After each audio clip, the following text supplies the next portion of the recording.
Welcome to the world of spies, assassins, and psychics.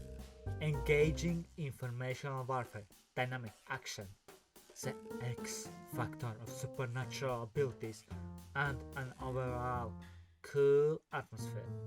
Or at least it is the promise of the Spy Family's premise.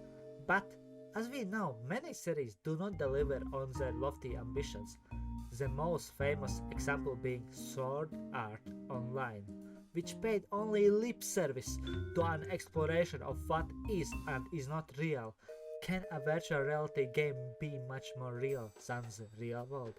Can an NPC be considered as real as a human? Luckily, Spy Family not only delivers but also expands on the premise. It will make fantastical mundane, daily extraordinary, and you will love it. Because we get not only the cool factor, but also comedy and character humanization. For example, you would expect JoJo Hunter level mind games from Angel Twilight during his missions, but how he analyzes even the most mundane thing is comedy gold. Shows how being a spy could be something you cannot just turn off and become a double-edged sword. That even this seemingly perfect genius spy has his flaws, making more relatable, human.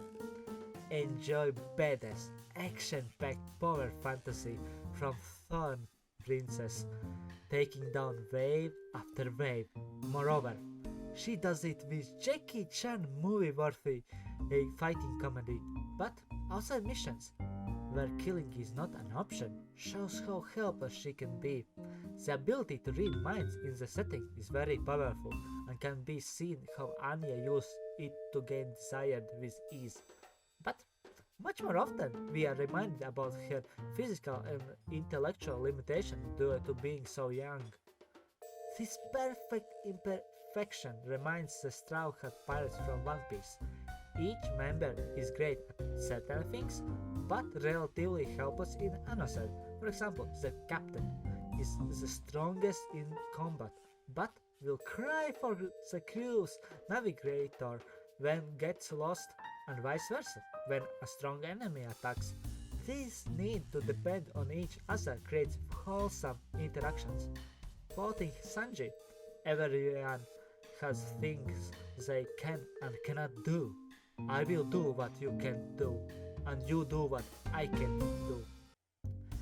Due to vastly different skill sets, abilities, nobody feels redundant, unlike Dragon Ball Z or the vast majority of Isekai, with their Gary stews.